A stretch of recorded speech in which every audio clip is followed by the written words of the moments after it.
नमस्कार, स्वागत है आपका आवाज़ अड्डा स्पेशल में। और हमारे साथ आज बहुत ही स्पेशल गेस्ट हैं। उनसे बातचीत होगी बैंकिंग सेक्टर के बारे में। पूरी बैंकिंग की जो भारत की इंडस्ट्री है वो किस दौर से गुजरी है और इस वक्त वो किस दौर पे है। रिसेंटली हमने देखा कि बहुत सारे रेगुलेटरी इश्यूज़ आए, उसमें आरबीआई ने काफ़ी सख्ती की। उसका क्या मतलब है, क्या वो बिल्कुल ज़रूरी थे या थोड़ा ज़्यादा सख्ती हो रही है। इससे पीछे जो बैंकिंग के पूरी बैलेंस शीट खराब हुई थी उसको कैसे ठीक किया गया और क्यों खराब हुई थी वो, उसको भी देखेंगे। और एक सवाल अक्सर मेरे मन में आता है कि कोई भी इंडस्ट्री ऐसी नहीं है जो सिक्लिकल ना हो। तो बैंकिंग में भी आपको देखने को मिलेगा कि हो सकता है उसका साइकिल थोड़ा बड़ा होता हो, लेकिन वो एक साइकिल्स में चलती है। क्या इस वक्त हम बैंकिंग इंडस्ट्री को किस साइकिल में पा रहे हैं और क्या क्या चैलेंजेस आगे आने वाले हैं, इस पर हम बातचीत करेंगे। तो वेरी स्पेशल गेस्ट हमारे साथ हैं प्रोफेसर प्रसन्न तंत्री जी। आईएसबी में प्रोफेसर हैं और एग्जीक्यूटिव डायरेक्टर हैं सेंटर फॉर एनालिटिक फाइनेंस के। प्रसन्ना जी की खासियत ये है, या आईएसबी की खासियत ये है कि वहाँ प्रोफेसर बहुत मुश्किल से लोग बनते हैं। ऐसा मुझे लोगों ने बताया कि बहुत सारे पेपर्स लिखने पड़ते हैं, बहुत सारे जगहों पे अप्रूवल्स होते हैं, तब जाके कोई बनता है। तो प्रसन्ना जी इज़ वन ऑफ देम और one of the finest mind in the country in financial sector.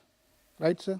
सही परिचय दिया मैंने आपका? नहीं, थोड़ा ज़्यादा हुआ but thank you so much for having me here. प्रसन्न सर, हम लोग आज आपसे ये समझना चाहते हैं क्योंकि हमारे मार्केट के जो लोग हैं, जो हमारे ऑडियंस हैं, वो बैंकिंग इंडस्ट्री जो कि बहुत बड़ी है, इसका वेटेज मार्केट का इंडेक्स में बहुत ज़्यादा है और बहुत सारी कंपनीज़ हैं, तरह तरह की कंपनीज़ हैं। इस वक्त हम लोग किस दौर से गुजर रहे हैं, मुझे ये समझना है। तो जैसे हमने कहा कि एक फ्रेमवर्क लेके चलें हम कि आज का दौर बैंकिंग का क्या है और फिर इसको कॉन्टेक्स्ट में हम पीछे समझेंगे। तो इस समय रिसेंटली हमने देखा कि आरबीआई ने कुछ 2-3 बड़े सख्त कदम उठाए। क्या आपको लगता है कि वो ज़रूरी है? ओके, तो बिफोर पहले ये कदम के बारे में बात करने से पहले जो फिलॉसफी है उससे मेरा कोई प्रॉब्लम नहीं है। फिलॉसफी ये होना चाहिए रेगुलेटर का, वो थोड़ा काउंटर साइक्लिकल होना चाहिए। मतलब जब सब कुछ अच्छा चल रहा है तब आप आगे के बारे में सोच के, आगे कुछ बुरा हो सकता है इसके बारे में सोच के अभी से अगर आप कुछ मेजर लेंगे वो अच्छी बात है। तो ऐसा नहीं है कि स्ट्रिक्ट नहीं होना चाहिए रेगुलेटर्स। सो आरबीआई का जो फिलॉसफी है, जो सोच है, वो सही है, वो ठीक है। वो ठीक है। उसमें क्योंकि जब सिमिलरली जब बुरा वक्त आता है तब आपको थोड़ा लिबरल होना पड़ेगा, क्योंकि तब अगर आप स्ट्रिक्ट हो जाएंगे तो सब खत्म हो जाएगा। कि बैंक का डिफरेंस ये है कि अगर बैंक्स में कुछ होता है आज, कल real life industry and job सब पे फर्क पड़ता है। Bank is very different. So philosophy wise जो आरबीआई का भी जो काउंटर सिक्लिकल अप्रोच है, जब सब कुछ अच्छा चल रहा है थोड़ा टाइट करना, वो ठीक है फिलॉसफी। तो सोच उसके बारे में मेरा कोई प्रॉब्लम नहीं है, बट जो तरीका है वो गड़बड़ है। वो थोड़ा मुझे लग रहा है कि थोड़ा ज़्यादा हो रहा है। मतलब डायरेक्शन ठीक है, जब डायरेक्शन और स्पीड में जो अंतर होता है ना, मिसमैच तो डायरेक्शन करेक्ट है लेकिन थोड़ा ज़्यादा टाइटनिंग कर रहे हैं। ये मेरा मतलब बेसिक प्रीमाइस है। एंड बैंकिंग जो आपने सवाल पूछा, अभी बैंकिंग ये तो अभी तो स्वीट स्पॉट पे है। This is the best that you can have. तो we are in the sweet spot. So that is my answer. अगर आप मुझे पता नहीं, आपने मुझे, मैं तो एकेडमिक हूँ, आपने मार्क्स ने बताया, 1 मार्क का सवाल है तो वो ये नहीं नहीं, एक बार नहीं, ये 16 मार्क्स वाला क्वेश्चन है कि आप मुझे एक्सप्लेन भी करेंगे कि क्यों स्वीट स्पॉट पे है। या स्वीट स्पॉट इसलिए है, आप देखिए there are many parameters bank के। नॉन परफॉर्मिंग एसेट्स हो, विच इज आम भाषा में डिफॉल्ट, राइट। प्रोविजनिंग इज जो अभी डिफॉल्ट है उस पर जितना already banks have kept aside उनके प्रॉफिट से, हाँ, तो वो प्रोविजनिंग 60-70% तक है। Default rate is 2%, 3%, worst case is 4%। 2018 में 11% था। वो जो हुआ तो हम जाएंगे पीछे, बट रिपोर्टेड नंबर 2018 में public sector banks 15%, private sector bank 10%, overall 11-12% था। अभी same number is 2-3%। And more importantly, more interestingly, इसलिए मैं हेल्दी कह रहा हूँ, ये जो नंबर्स है ना, ये अकाउंटिंग गिमिक्स की वजह से नहीं है, रियल नंबर रियल है। तो 2012 में अगर आप जाओगे तब भी आपको 2-3% मिलेगा। तो 2000 अभी आजकल इंफॉर्मेशन तो है, तो कोई गूगल करके नंबर तो कह सकता है कि 2012 में भी ऐसा था। लेकिन फर्क ये था कि 2012 में जब आपका एनपीए जो डिफॉल्ट जो दिखाया गया था वो 2% था, बाकी 7% रिस्ट्रक्चर्ड करके यू नो ज्यादा टाइम देके कोई लोन को यू नो एक्स्ट्रा पैसा देके मतलब छिपा लिया गया था, दिखाया कम गया, हाँ, छिपाया ज्यादा गया, बट एक्चुअली अगर आप देखें तो बहुत बड़ा नंबर हाँ, तभी 2009-10 से ही 7-8% एनपीए था तो डिफॉल्ट। अभी जो नंबर्स है ये करेक्ट नंबर्स है, हो सकता है थोड़ा इधर उधर एक और बैंक में, वो मैं नहीं कह सकता, बट ब्रॉडली डिफॉल्ट रेट 2-3% है। तीसरा पैरामीटर है कैपिटल एडिक्वेसी, बैंक्स के पास खुद के पैसा होना चाहिए, this is owners capital, because अगर कुछ डिफॉल्ट होता है तो depositors should not be in trouble, या नहीं तो go otherwise they have to go to government, जैसे एस बैंक में हुआ, वो भी बहुत हेल्दी है, 15, 16, 17। मेरा एक और है, मैं I am on the board of power finance corporation, तो कल हमारा रिजल्ट था, हमारा तो कैपिटल एडिक्वेसी 25% है, तो 25% कैपिटल है, राइट, बहुत ज़्यादा है। तो एनबीएफसी के लिए 15% रिक्वायरमेंट होता है, बैंक्स के लिए 9% है, बट बैंक्स का भी 15, 16, 17% कैपिटल एडिक्वेसी है। तो इन a way, and credit growth again 3-4 साल पहले ये सब ठीक हो रहा था, लेकिन बैंक्स लेंड नहीं कर रहे थे, वो भी अभी 15% तक आ चुका है। तो डिपॉजिट का थोड़ा इश्यू है, डिपॉजिट ग्रोथ का, अभी वो भी हो रहा है।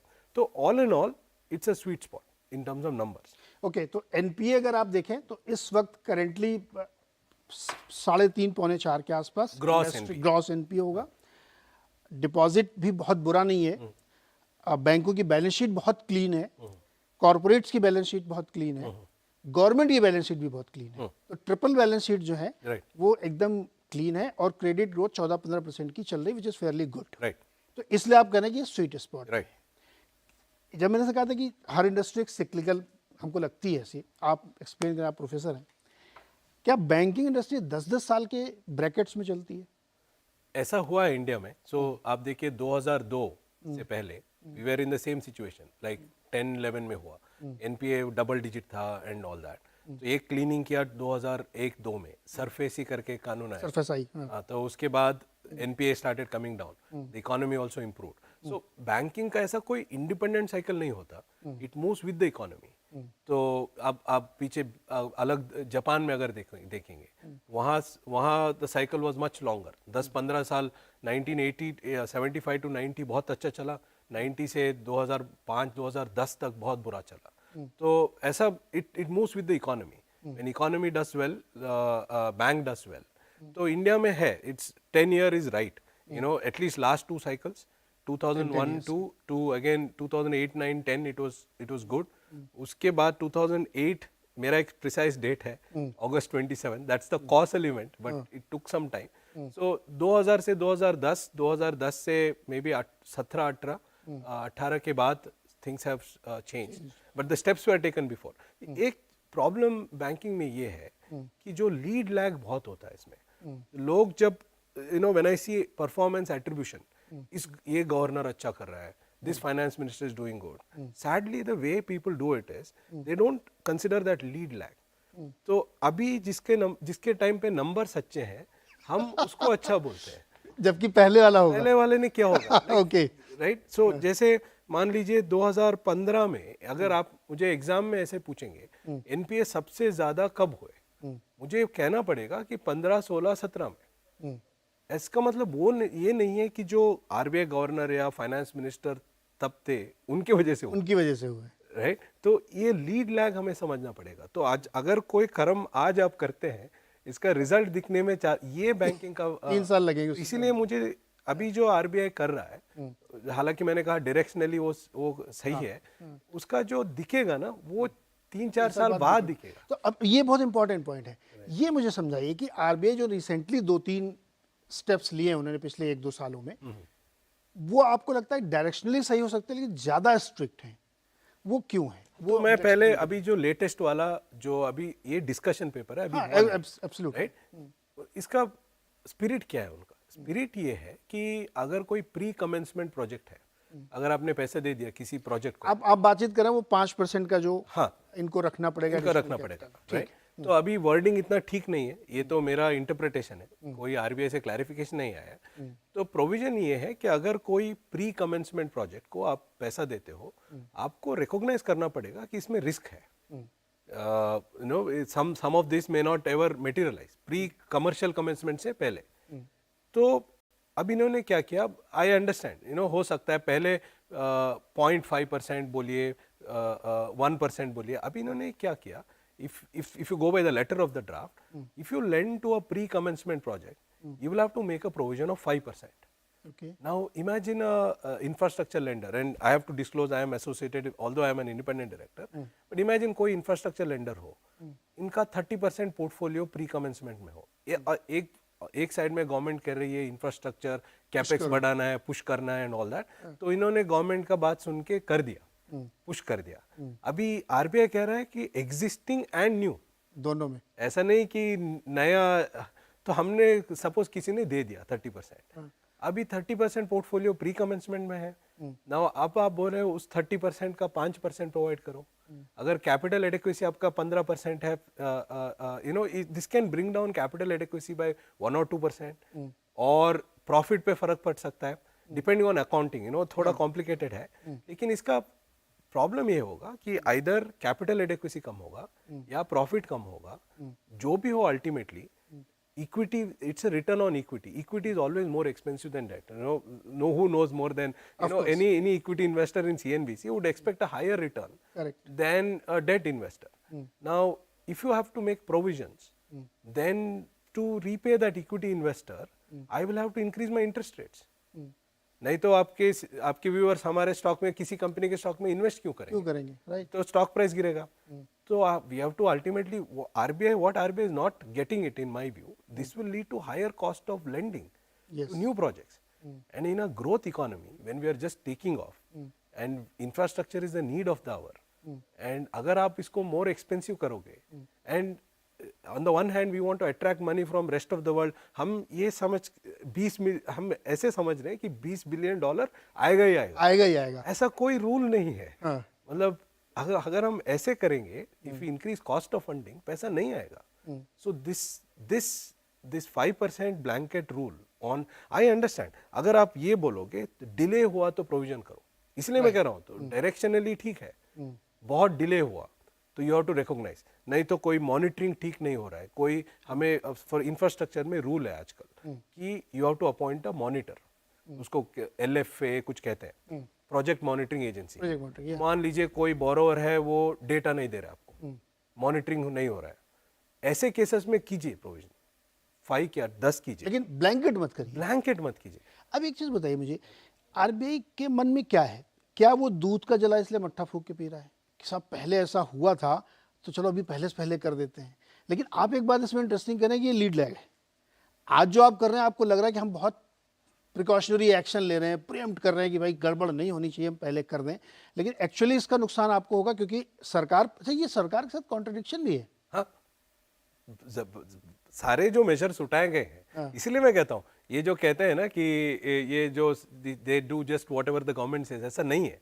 In a way it is good also that they just don't follow the government dictate. I am not saying जो भी गवर्नमेंट कह रहा है वो करना चाहिए, ये तो इंडिपेंडेंस अच्छी चीज़ है. तो क्या फिर इनका मकसद क्या हो सकता है? ज़्यादा सावधानी बरतना. तो हम लोग यू नो एक चीज़ है एकेडमिक्स में, we don't question the motive कुछ भी हो, इम्पैक्ट ज़्यादा इम्पैक्ट है. तो इनका वही हो सकता है कि let's be very cautious, you know, let's be, because हमने पहले देखा है कि हम बहुत लिबरल थे, तो इसलिए अब बहुत कॉशियस होना चाहिए. लेकिन ये हो रहा है कि एक्सट्रीम एक इनका प्रॉब्लम ये है कि 10 साल पहले आप एक्सट्रीम लिबरल थे, अभी अब वहाँ से from one extreme you are going to another extreme. तो what they are hurting is, think about an investor और लेंडर, कोई सर्टेनिटी नहीं रहा, तो 10 साल बाद आगे फिर से आप लिबरल बन जाओगे. So this is what they are doing. So they are doing too, I think you are right, they are being too cautious, they want to avoid another crisis. But आप ऐसे जी नहीं सकते ना, 24 hours आप यही सोच डर के नहीं, क्राइसिस नहीं होना चाहिए. दूसरा मैं बताता हूँ, इन्होंने एक कैप लगा दिया कि बैंक CEO 15 साल के ऊपर नहीं होना चाहिए टेन्योर. नहीं, कोई रिसर्च नहीं है, कोई डेटा नहीं है, एनेक्डोटल एविडेंस. आप कोई जेल गया होगा, मैं कहता हूँ JP मॉर्गन का CEO कितने साल से है, right, he is the best CEO.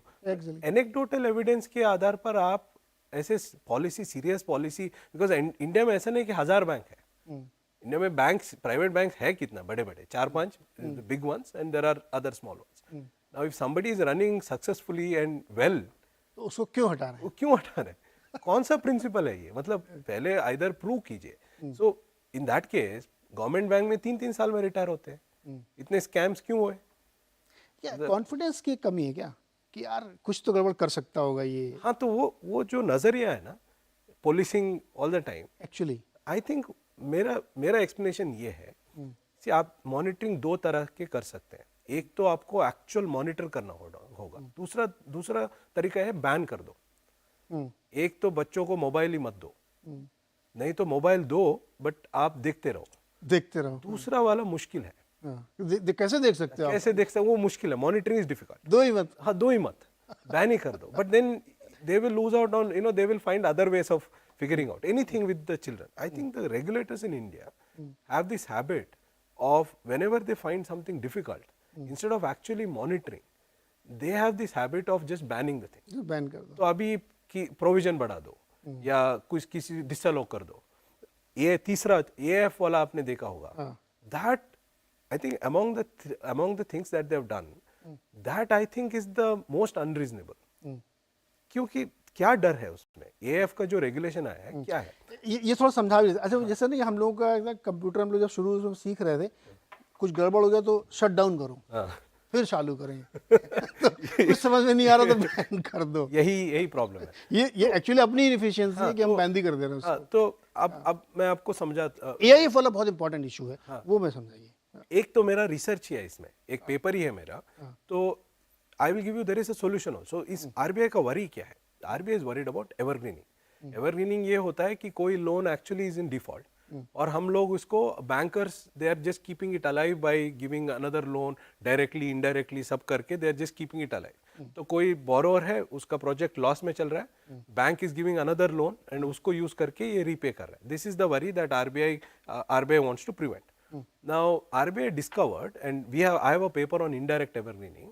Banks became very clever. What banks started doing, they started creating entities. अगर आप कोई एक बोरोवर को फेवर करना है, अगर डायरेक्टली आप उसको लोन देंगे तो आप जैसे लोग सब, विजय मल्ल्या को किसी ने लोन दिया, सब दिखा देंगे आप. So अगर instead of directly giving loan to some bad borrower, I create another new entity, उसको लोन दो, that entity will give it to your bad borrower in trouble, and that borrower will repay the loan. मान लीजिए मैंने आपको एक loan दिया and you are not able to repay, right? I can give a second loan, but इतना obvious हो जाता है वो, राइट? सबको पता चल जाएगा, आप तो ढूंढ निकाल लोगे, यहाँ पे मेरा बैंक का स्टॉक प्राइस गिरेगा. तो मैं क्या करूँ, आपसे कहूँगा आप एक नया एंटिटी ओपन कीजिए, उसको दूंगा. हाँ, मैं उसको दूंगा, वो तो नया क्लीन एंटिटी है. तो वो एंटिटी आपको देगा रिलेटेड पार्टी ट्रांजैक्शन और आप मुझे वापस पे कर देंगे. This is called indirect evergreening, right? उसके ऊपर हमारा एक पेपर है, वो छप चुका है. It's nice, but RBI has figured out this is happening. RBI thinks that ये ऑल्टरनेटिव इन्वेस्टमेंट फंड है, उनको यूज करके ये हो रहा है. Instead of that new entity, bank is giving loan to a AF and AF is investing in a borrower of the bank, and the borrower of the bank is repaying money to the bank. ऐसा चल रहा है money laundering. So actually what should have been a bad loan recognized, instead of that there is good money going through AF to that bad and coming back. ये इनका fear है. क्या कर दिया अभी? सब बैन कर दो. Now if a bank has lent to the AF cannot then invest with any borrower of the bank. आप सोचिए, SBI, this is horrible. हाँ, अगर मतलब एग्जाम्पल के लिए कि SBI ने मुझे लोन दिया, अब मैं किसी SBI के दूसरे बोरो को लोन नहीं दे सकता. हाँ, ऐसा. और आप फंड है, आप फंड है. हाँ, तो देश में सब लोग SBI के बोरोवर कहाँ से? ऐसा नहीं कि इसी US कैसे सिस्टम में चलेगा, वहाँ पे 1000 बैंक है, यहाँ पे बैंक ही 40 है, 35-40. तो and big banks are 6 now. They are merging more banks. The PSU banks are 6. Everybody will be either borrower, SBI, BOB, somebody of the other. Some relationship will be there. Now इन्होंने ये basically AAF से bank funding हटा दिया इन्होंने. This is the way they have, this is the consequence. Now AAF is so much useful to fund entrepreneurs. This is hurting startups. Who funds startup? कोई नया idea है, AAF क्या है? Hedge fund है. Hedge fund है. They are willing to take that risk and fund these kind of events. Now if they cannot be financed, they cannot get financing from banks or some part of the banks, so this will hurt them. Now इसका solution है, आप अभी criticism करना बहुत आसान है. इसका मतलब मैं ये नहीं कह रहा कि इनडायरेक्ट एवरग्रीनिंग नहीं हो रहा है, ये भी हो सकता है एएफ के द्वारा, बट आप इंसेंटिव देखो ना, look at, put some filter. 3 साल से जिसका लॉस हो रहा है, 3 years loss making borrower, old borrower, not a new borrower, obviously a startup will be losing, but some old borrower with 3-year losses or something, such borrower of a bank cannot be funded by AAF which is borrowing from the same bank. You know, put some filter, कुछ filter लगाने, कुछ तो filter, ये blanket ban से नहीं होता. You know, there are many other filters you can put. So that is why I'm saying, मुझे उनका direction से कोई problem नहीं है, and they are taking, and timing भी ठीक है. You know, जो भी सख्त measures है, they should be taken when things are going good, not when things are going bad. Exam के पिछले दिन कुछ नहीं कर पाओगे, right? When you have time, when you समय रहते करना ठीक है, but they are doing, even from that point of view, they are going too far. ये 15 साल का रूल, ये AF का रूल, ये 5%, you know, this is going to, अगर आप एक दिन भी डिफॉल्ट हो गया हाँ, वो तो बहुत एक्सट्रीम था. तो दैट वाज, हाँ, तो एक दिन डिफॉल्ट हो गया, कमिटी बनाओ, कंसेंसस लेके आओ, कंसेंसस नहीं हुआ तो सीधा यू नो एनसीएलटी जाओ, हाँ, तो वहाँ से ये, तो that was the critical point where we became extreme in my view. February 12th जो सर्कुलर था, वहाँ से वही सोच कंटिन्यू हो रहा है. ओके, तो दिस इज अ प्रॉब्लम. तब तक कुछ और था, उसके बाद कुछ और है. सो एक सिनेरियो प्रोफेसर साहब ये बना कि हम लोग ये एसेस करने की कोशिश, समझने की कोशिश करें दर्शकों के लिए कि इस वक्त रेगुलेशन एक एक्सट्रीम की तरफ जाता हुआ दिख रहा है, जिससे आने वाले समय प्रॉब्लम होगी. हाँ, क्योंकि फिर पैसा लेना बड़ा मुश्किल हो जाएगा. करेक्ट. वो एसएमईज के लिए हो या किसी के लिए भी हो. एक डर और इनका था, जो बीच में रिस्क वेटेज बढ़ाया गया, अब 30% लोन ग्रोथ होने लगी, सारे कंजम्पशन वाले लोन, विच इज मेरे ख्याल में वो बहुत ज़्यादा अच्छा लोन भी नहीं था. मैं मानता हूँ उससे कैपिटल एसेट नहीं क्रिएट हो रही थी. करेक्ट. वो खाओ पियो मौज वाला लोन था. करेक्ट. तो उस पर एकदम से उन्होंने रिस्क वेट बढ़ाया. वो आपको लगता है सही था? अगेन सेम मेरा जजमेंट तो वही होगा. हाँ. तरीका उसमें भी प्रॉब्लम है. ओके, उसमें आपको पॉइंट आउट करता हूँ, ये ठीक है कि पर्सनल लोन बढ़ रहे हैं, अनसिक्योर्ड लोन बढ़ रहे हैं एंड ऑल दैट, बट आपको सोचना पड़ेगा, जब आप फिनटेक, डेटा, जीएसटी सब दोगे, अनसिक्योर्ड लोन का मतलब ये नहीं है कि सब खाने पीने वाला लोन है. So lot of people without collateral, so मान लीजिए एजुकेशन लोन हो, so there are lot of people without collateral. Collateral क्यों चाहिए लेंडर को? लेंडर कोलैटरल इसलिए इंसिस्ट करता है क्योंकि मॉनिटर नहीं कर पाता. अगर डेटा है, मॉनिटर कर सकते हैं, तो कोलैटरल की जरूरत नहीं होती उतना. तो हम पहले उनको ये देखना, they had to do this analysis कि is it because of GST कि अब डेटा मिल रहा है कि इसलिए उनको आसानी से लोन मिल रहा है? Is it because of fintech? Fintech का whole idea is that if you want only collateral, fintech क्यों चाहिए? कोलैटरल है तो गिरवी रखो, ले लो. गोल्ड लेके आओ तो फिनटेक क्यों? Because gold को मैं बेच के I can recover. So a part of this growth, you know, people got carried away with this 30%. They should have investigated how much is it because of fintech, how much is because of new data. That is not unhealthy. मान लीजिए unhealthy था, you know, वो data नहीं है तो मेरे पास भी नहीं है, I don't know what it is. तब भी जो तरीका है ना, so one of the part of this rule is that when if a bank lends to an NBFC, then they have to, उसका भी capital adequacy बढ़ा दिया. The bank, NBFC lending unsecured loan and bank lending to NBFC. Now without looking into where is that NBFC going to lend? Good NBFC, good and bad NBFC, कहाँ वो secured, unsecured. Now the problem with all this, ना, AIF, NBFC, microfinance, these are the people who will increase financial inclusion, startups. जो आप economic growth के बारे में हम सोच रहे हैं ना, 8-10%, वो इसमें बिगेस्ट प्रॉब्लम ये है, मैं इतना जज्बाती हो रहा हूँ इसलिए क्योंकि इसका जो कॉस्ट है ना, कभी नहीं दिखेगा. ये क्योंकि ग्रोथ 7% रहेगा, वो 10, it's like counter factual. Let me interrupt, ये बहुत इंपॉर्टेंट बात है, मेरे दर्शकों को समझना चाहिए. 7% की ग्रोथ आ रही कंसंट्रेटेड, जो डिस्ट्रीब्यूट होनी चाहिए वो नहीं दिखेगी. इसलिए आपको उसका फर्क समझ में नहीं आया. आपको 7 तो आ रही है, बट एक्चुअली 7 नहीं है. वो 7 से जो मतलब होना चाहिए, 7 का जो बेनिफिट होना चाहिए वो नहीं है. कंसंट्रेटेड ग्रोथ आ गई 7%, ले लीजिए, एक ही कंपनी 7% दे देगी आपको, बट एक्चुअली होना नहीं चाहिए क्योंकि फिनटेक पे आपने इतनी पाबंदी लगा रखी. एक्सेस टू फाइनेंस बढ़ना चाहिए. आज भी हमने एक स्टडी किया था, पीएम स्वनिधि का स्टडी कर रहे थे, and it's a great scheme, but 95% of the street vendors did not have a single bank loan. जो स्ट्रीट वेंडर्स 1 करोड़ है देश में ऑलमोस्ट, 70 लाख तो इन्होंने पीएम स्वनिधि बेनिफिशियरी है। My god, 76 lakh benefit, 76 correct, right. So 76 lakh लोगों ने इसका फायदा उठाया ऑलरेडी। इसका मतलब 1 करोड़ के ज्यादा ये स्ट्रीट वेंडर्स है। स्ट्रीट वेंडर्स हैं। तो उनमें नहीं, ये जो पीएम स्वनिधि का लोन जो मिला है ना, that is their first bank loan. अभी तक उनको कभी वो the rate of interest at which they borrow like 80 rupees and they have to pay 1 rupee every day for next 100 days. मतलब 20 rupees in a quarter. And if you compound it's more than 120%. This is the interest rate. ये लोग बोलते हैं ना कि unsecured loan बढ़ा. What if it is substituting that loan? Actually, it is not bad. It's actually a good thing. It's not a bad. That's why I'm saying थोड़ा research की जरूरत है. इसको आप instead of just getting carried away by headlines. Sir क्या एक ऐसी problem India में है कि हमने कोई फाइनेंशियल डेटा कलेक्ट ही नहीं किया। क्या ये बहुत बड़ी समस्या है? बहुत बड़ी समस्या। हमारे पास डेटा ही नहीं, हमको पता ही नहीं कहाँ जा रहा है पैसा, किसके पास जा रहा है। आपको एक नया, जो कल मैं मेरे गांव में था, आप फोन कर रहे थे। So there is a place called Dharmasthala, it's amazing temple, they run a self help group scheme. India में there are lakhs and lakhs of self help groups, 8 or 9 crore women borrow from self help groups. एक group बना के bank, almost all of that is government driven.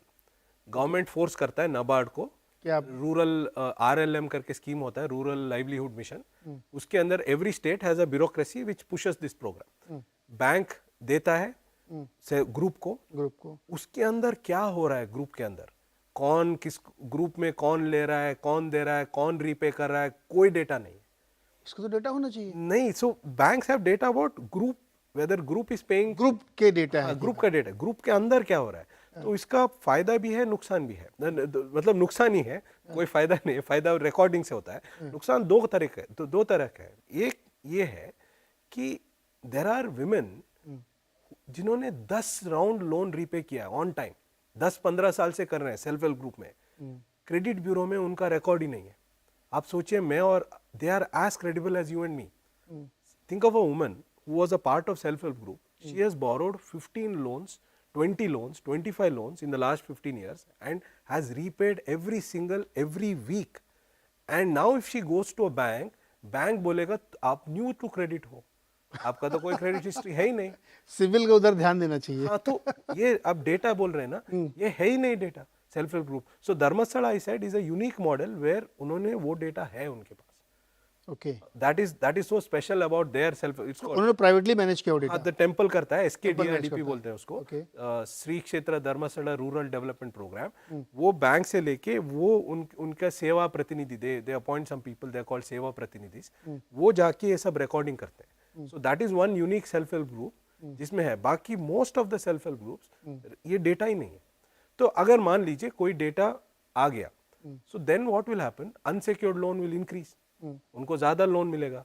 इसका मतलब ये problematic नहीं, it's a good thing. It's a good thing. So that is why I am saying when you make a policy, don't, थोड़ा उसके अंदर investigate करना पड़ेगा। तो ये डेटा क्यों नहीं इकट्ठा करते? अब तो सब कुछ इतना सिस्टमेटिक हो चला है, और मुझे लगता है कि फिनटेक की इन्फ्लुएंस की ग्रोथ ही डेटा बेस्ड है। करेक्ट। सारी कंपनियां ये सोच रही हैं कि मेरे पास सबसे ज्यादा डेटा हो जाए तो हम सबसे अच्छी ग्रोथ अचीव कर सकते हैं, फिर भी इस पर कोई ध्यान नहीं दे रहा है। नहीं, डेटा तो है, डेटा एक बात है और इंटरप्रिटेशन दूसरी बात है। आप डेटा को कैसे अप्रोच करते हैं उससे फर्क पड़ता है ना। तो अगर आपने डिसीजन ले लिया है और आपको डेटा को जस्टिफाई करने के लिए यूज करना है, वो एक तरह का है। तो मान लीजिए आपने डिसीजन ले लिया है कि personal loan, unsecured loan is bad, इससे ये हो जाएगा, क्राइसिस हो जाएगा। देन आप कोई किसी से पूछ लो, देख लो ग्रोथ है 30%, इट्स बैड, तो कुछ प्रोविजन कर देते हैं। That's one way of looking at data.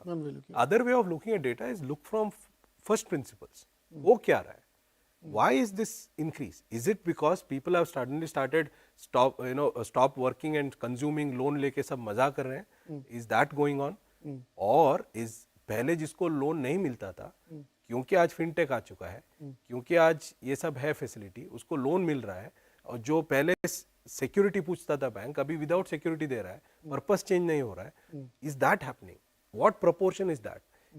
इसके तो थिंकिंग चाहिए, फर्स्ट प्रिंसिपल्स थिंकिंग। अगर वो नहीं है तो आप डेटा कुछ भी दे दीजिए, डेटा तो is statistics is statistics, right? You can torture the, उसके अंदर इंटेलिजेंस डालना पड़ेगा। There is famous saying that if you torture the data enough it will confess to anything, actually. Right? तो प्रोफेसर हम लोगों ने ये समझा कि करंट सिचुएशन में एक एक्सट्रीम की तरफ जाते हुए दिख रहे हैं। मोटिव का हम लोग क्वेश्चन बिल्कुल नहीं कर रहे हैं, मोटिव कुछ भी हो सकता है, लेकिन उसका इम्पैक्ट बहुत 5 साल बाद बैड दिखेगा क्योंकि ऐसा लग रहा है इम्पैक्ट से। अब इसी को हम पीछे कॉन्टेक्स्ट में ले आते हैं जहाँ खूब रिलैक्सेशन था, वो क्या दौर था? वो तो अलग तरीका, वो कहानी भी जरूर जानना है। आज की कहानी, I should to be fair, इन्होंने सिस्टम कोविड टाइम पे बहुत बढ़िया मैनेज तो किया है।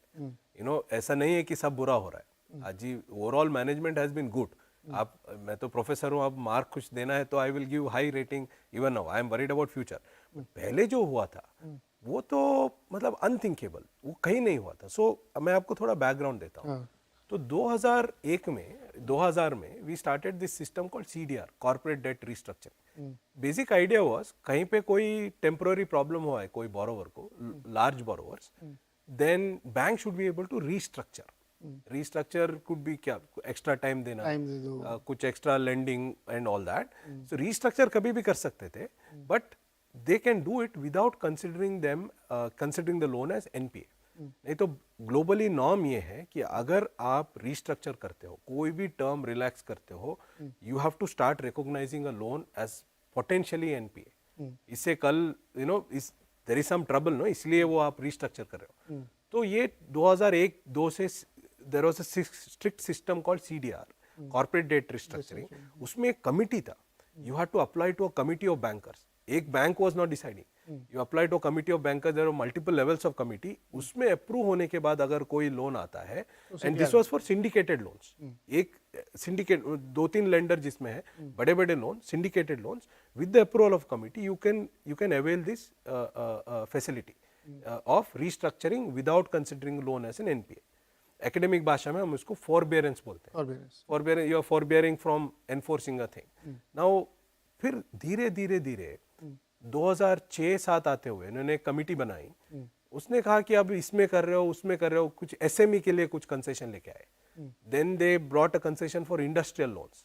Bye 2006 there was a committee, I think Saran committee और समथिंग, मैं नाम तो भूल रहा हूँ, उन्होंने रेकमेंड किया कि सबके लिए कर दो ऐसे सिस्टम, सारे लोन्स। मतलब you can, but through this process, कि अगर कोई टेम्पररी डिफिकल्टी है, you can restructure the loan and then you don't have to call it a non performing asset.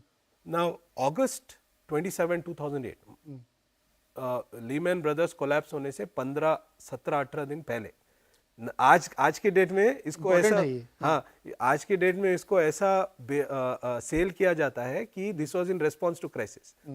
ये डिस्कशन पेपर जून में आया था, जून 2008।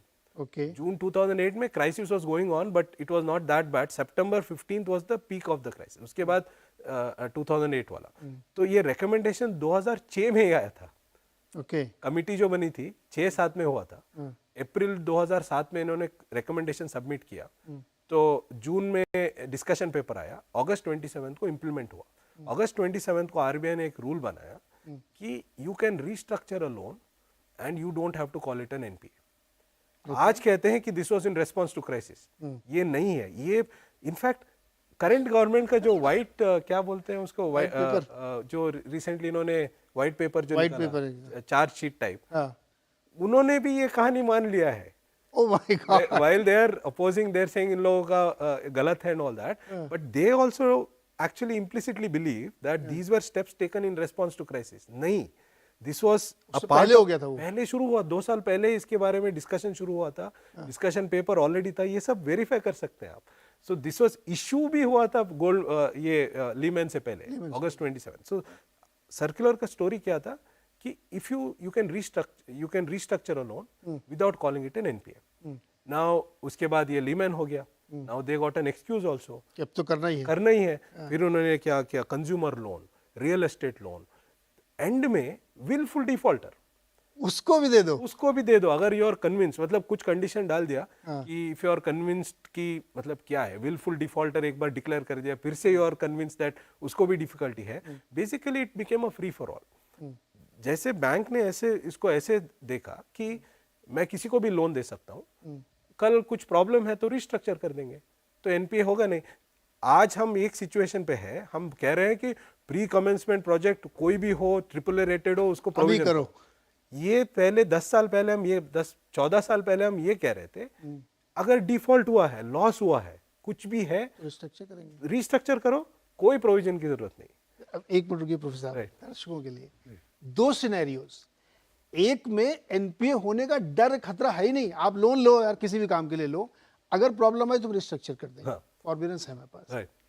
आज ये कि आप क्या करेंगे तो बाद में, पहले 5% का आप प्रोविजन कर लो, किसी का भी हो प्रोजेक्ट, कोई गवर्नमेंट का भी हो, गवर्नमेंट का भी हो, तब भी करो, राइट। सो नाउ एक्चुअली वो प्रोविजन इतना गलत नहीं था, although my point is it was not in response to crisis, pre plan था। एक मिनट, इससे पहले कि आप इस थ्योरी को कंटिन्यू करें, एक चीज, क्या ये इस प्रेशर में हो सकता है कि यार हमको 10% की ग्रोथ लानी, उस समय आपको याद होगा कि 10% डबल डिजिट की ग्रोथ की हम चैनलों में भी बहुत डिस्कशन हो रहा था तब। क्या ये वो प्रेशर था कि 10% ग्रोथ लानी, पैसे बांटो यार, सबको दे दो, कुछ भी करेंगे वो? नहीं, हमने वो भी इन्वेस्टिगेट, मेरा एक पेपर भी है उसमें।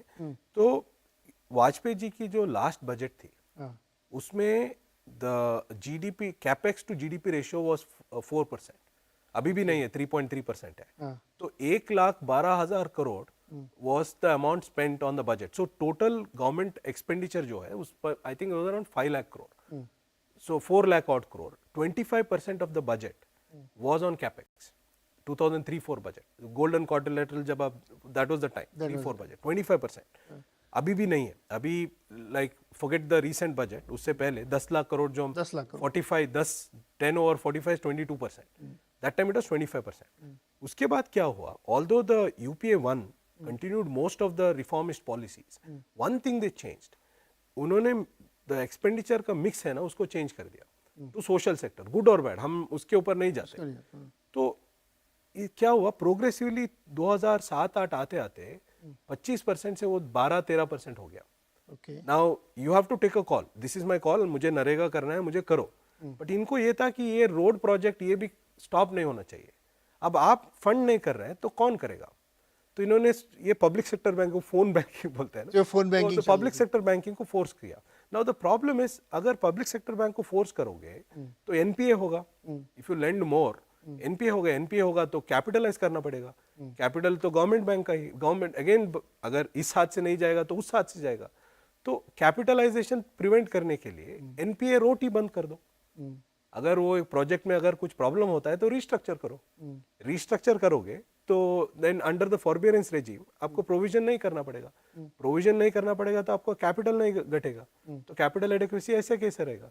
सो this was a way of funding infrastructure, may be well thought out plan, पता नहीं मुझे, that government doesn't want to fund from the budget, that was going down and they wanted to fund use banks, and अगर banks fund करेंगे तो NPA हो जाएगा, NPA हो जाएगा तो कैपिटल घटेगा and there is no way we can infuse capital. तो ये एक रेजिम शुरू कर दो वेयर यू कैन रिस्ट्रक्चर कोई प्रोजेक्ट अगर, एंड उसी टाइम वो एनवायरमेंट वाला भी आ गया, राइट? आपको याद होगा कोर्ट जजमेंट आ गया, this was all not anticipated, coal वाला जजमेंट आ गया, सब कुछ आ गया, सीरीज हुई पूरी। So I don't think they anticipated all of this, but this is how I interpret why this was brought in. So ये मेस इसलिए हुआ क्योंकि पॉलिटिकल मास्टर्स ने भी और आरबीआई ने भी इसको सही से जज नहीं किया, या समझ नहीं पाए, या किसी इन्फ्लुएंस में रहे वो, इन गुड टर्म्स इन्फ्लुएंस भी हो सकता है कि साहब मेरे को ग्रोथ लानी है तो कुछ भी मैं करूं, एक ये तरीका हो सकता है, या दूसरा आपको लगता है कि मैनेजेबल है। हाँ, मैनेजेबल है, ये कई बार ऐसा लगता है ये मैनेजेबल है, बिकॉज आप सोचिए, आप 2007 में बैठ के ये सोच रहे हो, आपको पता नहीं कि ग्लोबल फाइनेंशियल क्राइसिस आने वाला है, आपको पता नहीं कोल का जजमेंट आने वाला है, आपको पता नहीं ये एनवायरनमेंट इतना स्ट्रिक्ट हो जाएगा, मतलब उन्हीं का मिनिस्टर बाद में, तो आप सोच सकते हैं ये this is one way of managing stuff, one way of, because हमें सोशल सेक्टर स्पेंडिंग भी करनी है, कैपेक्स भी कम नहीं करना है, तो फिस्कल डिफिसिट भी मेंटेन करना है, तो कैसे करें ये सब? सो बैंक्स को यूज करते हैं, तो इसलिए वो फोन बैंकिंग इसलिए बहुत कम कॉइन हुआ था। तो एक एक्सट्रीम वो था एकदम लिबरल कि लोन ले लो बाद में देखेंगे, और एक आज है कि भाई लेने से पहले धर तो एक और पॉइंट मुझे थी। प्रोफेसर मैं एक छोटा सा ब्रेक लेता हूँ, श्योर, वेरी क्विक ब्रेक, और ये इंटरेस्टिंग डिस्कशन आगे भी बढ़ेगा, और इसके बाद फिर इसका टेक अवे भी हम आपको बताएंगे कि इसका मतलब क्या है, ये डिस्कशन हम कर क्यों रहे हैं। बहुत छोटा सा ब्रेक, तुरंत वापस आते हैं।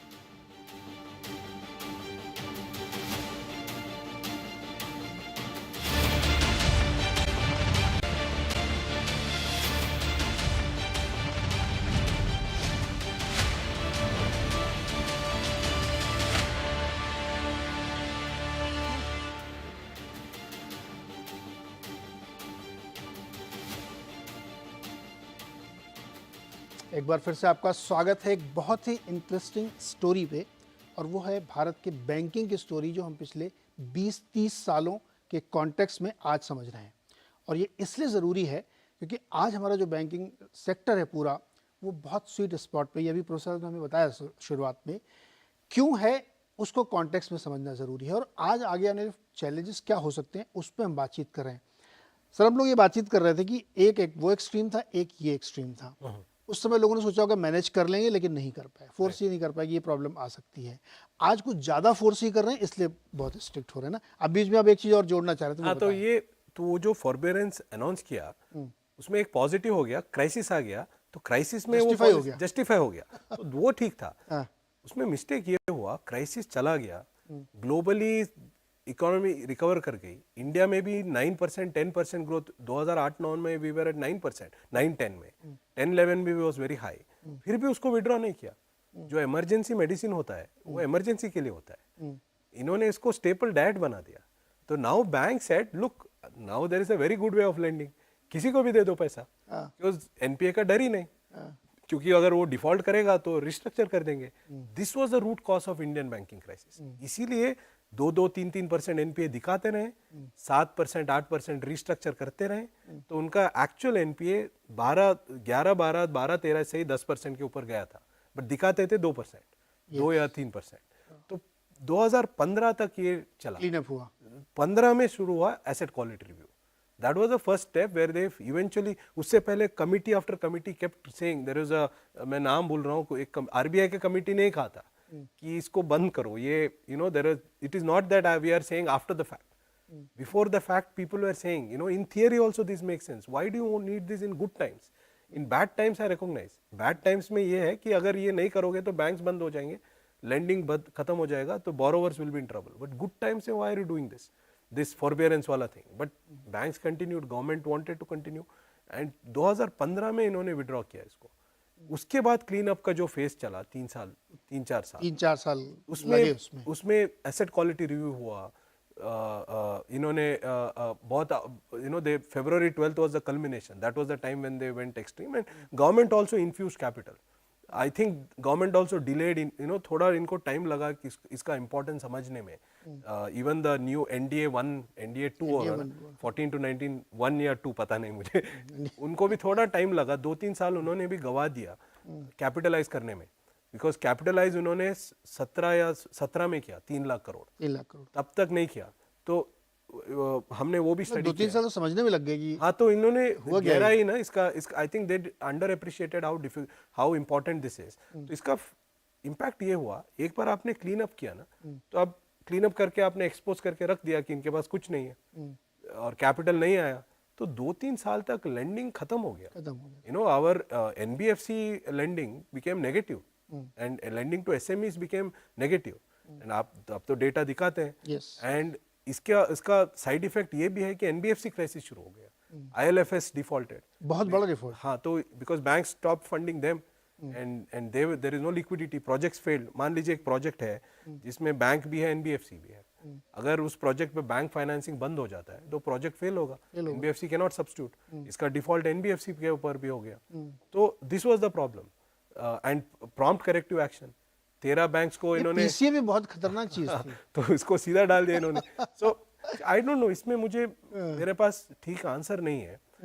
सी, this was the fight between RBI and the government, that RBI wanted government to capitalize banks and government was also delaying a bit. Obviously 3 lakh crore कहाँ से लाएंगे, मतलब बजट में आप बाकी भी आपका चल रहा है ना।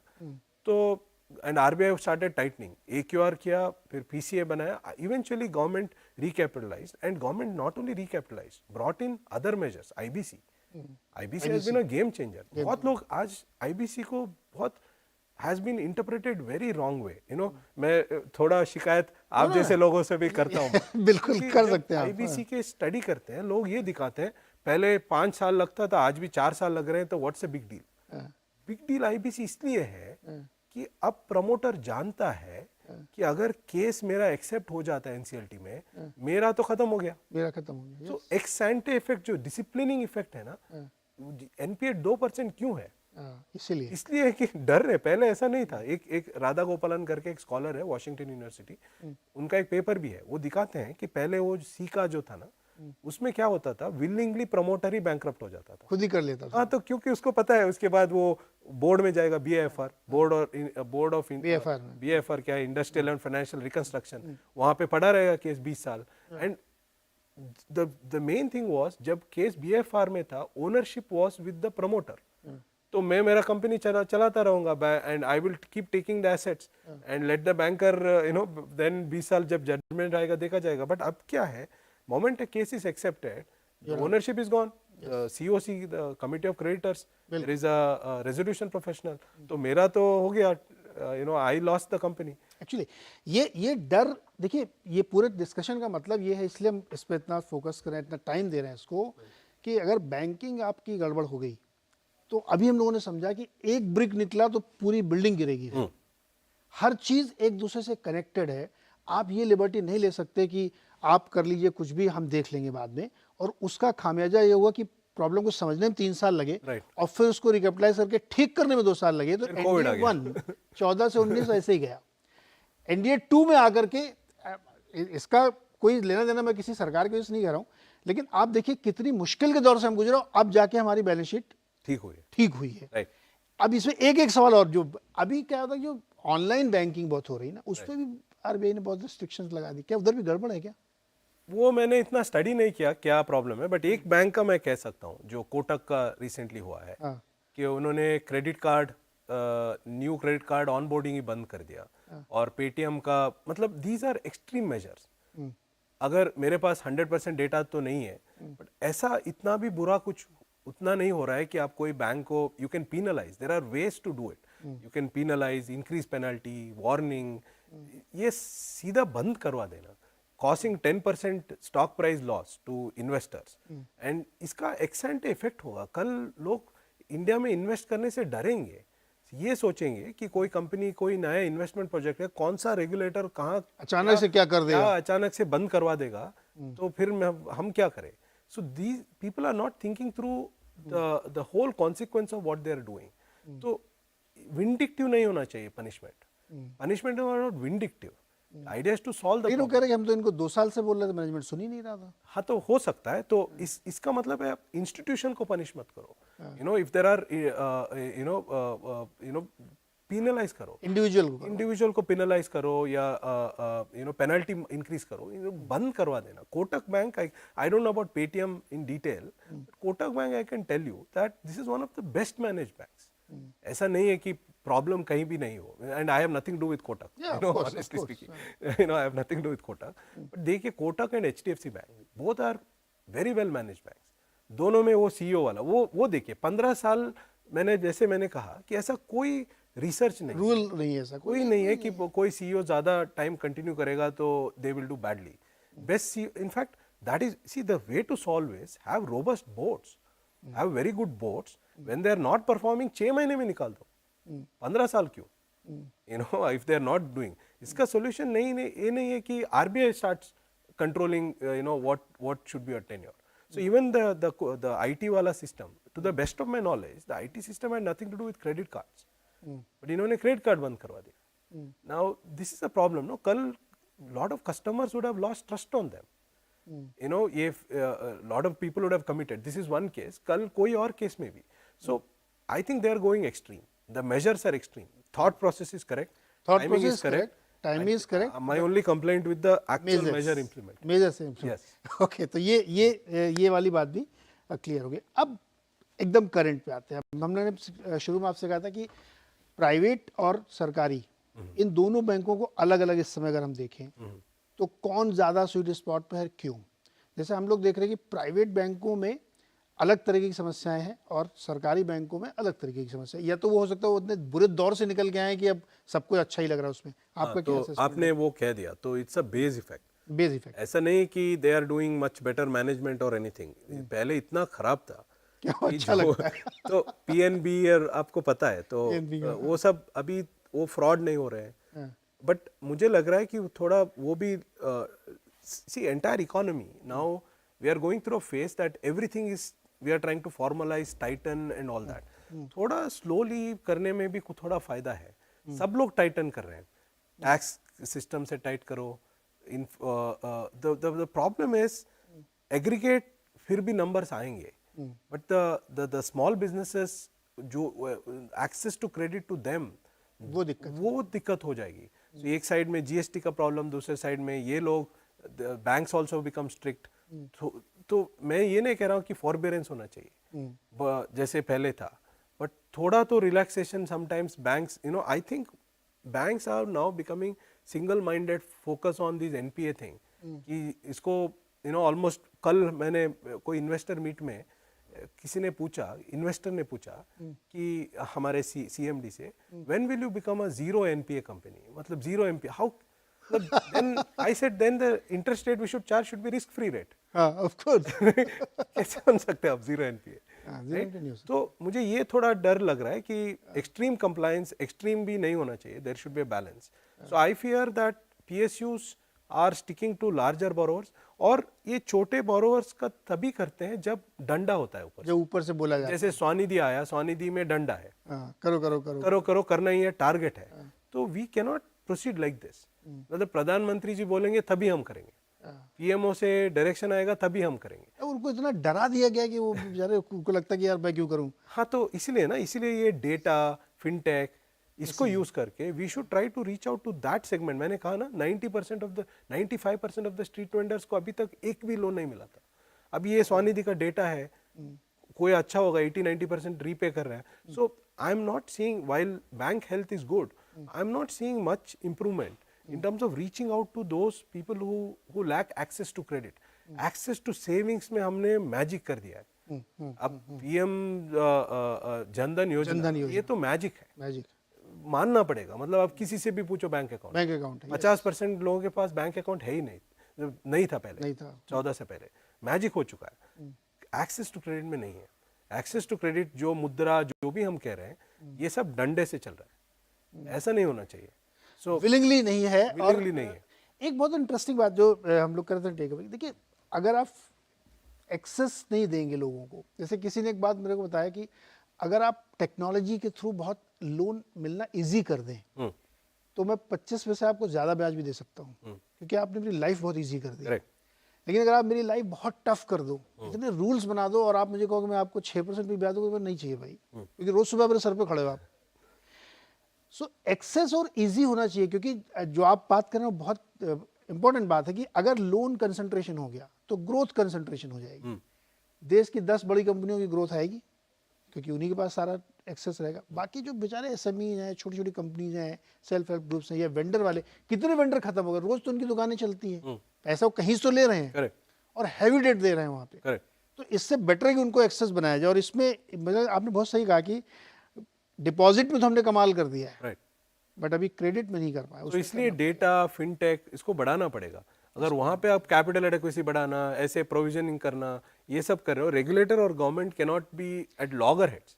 अच्छा, लास्ट क्वेश्चन है, हमारे जो इन्वेस्टर्स हैं वो, उनको पीसफुल रहना चाहिए बैंकिंग सेक्टर में जिन्होंने इन्वेस्ट कर रखा है। हाँ, तो आई थिंक इतना वरी करने की जरूरत नहीं है। तो I am not saying there will be a crisis like this. See, there is a difference, right? Crisis में और लॉस्ट अपॉर्चुनिटी में फर्क है। मैं ये कह रहा हूँ कि अगर आप इतना स्ट्रिंजेंट करोगे तो you will lose opportunity to grow at very high level, get lot of people into the system. इसका मतलब ऐसा नहीं कि बैंक का लॉस हो जाएगा। तो इनका the thing is return of 30% versus 15%. Yes. That is the whole thing. So if you allow banks to lend to these poor people because they are good credit and not impose so much restriction, the banks will grow even more than what they are. तो ऐसे I don't see a situation जैसे पहले जैसे हुआ। पहले तो investor हमारे half the banks will be in PCA. I don't see that. Peacefully रह सकते हैं और वो इन्वेस्टेड रह सकते हैं। और बैंक क्यों स्वीट स्पॉट पे सेक्टर में, ये पूरी कहानी आपको ये समझाने के लिए थी। सर बहुत शुक्रिया हमारे साथ जुड़ने के लिए, और बहुत अच्छे से और हिंदी में एक्सप्लेन साउथ इंडियन के लिए। साउथ इंडियन है और हिंदी में इतने अच्छे explain from south. Let me say like that, Indian from south, that's a correct. किसी ने साई दीपक करके उनका मैंने सुना। आई नो उन्होंने ये कहा था। कॉपी है, मेरा ओरिजिनल नहीं है। बहुत ही अच्छी चर्चा रही, बहुत मजा आया समझने में बैंकिंग सेक्टर को। ऐसे ही किसी और एक सेक्टर पे प्रोफेसर साहब के साथ पावर सेक्टर भी समझें किसी और दिन। आज के लिए बहुत बहुत शुक्रिया हमारे साथ जुड़ने के लिए। होपफुली आपको ये पसंद आया होगा। अपने रिएक्शंस दीजिएगा, कमेंट दीजिएगा कि और किस टॉपिक पे, किस सेक्टर को आप समझना चाहते हैं, हम उस पर भी एक शो ज़रूर करेंगे। बहुत बहुत शुक्रिया।